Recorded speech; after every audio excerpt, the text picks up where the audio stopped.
সকালের টিফিনে শুধুমাত্র পোহাটুকু বানাতে পেরেছি, তারপর যেই বসেছি যে কি পরিমাণ গায়ে হাতে যন্ত্রণা কি বলবো। রঞ্জন এখানে বাজারে গেছিল, আজ রঞ্জনেরই সব দায়িত্ব, কারণ আমি প্রচণ্ড অসুস্থ।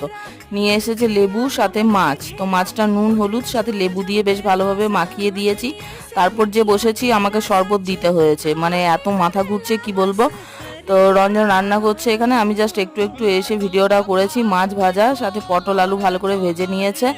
আর তারপর মাছের ঝোল, বললাম সিম্পল করো, ঢ্যাঁড়স ভাজা আর মাছের ঝোল। মাছের ঝোলটা যে কি মারাত্মক হয়েছিল, পটল দিয়ে আলু দিয়ে বানানো হয়েছিল।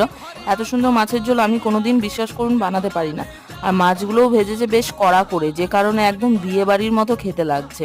তো এত সুন্দর হয়েছিল, আমি তো বেশ তৃপ্তি করে মাছ ভাতটা খেলাম। আর মাছের ঝোল দিয়ে ভাতটা এমনি নিজে বানালে অন্যরকমই টেস্ট হয়, আর এটার টেস্ট একদম অন্য রকম।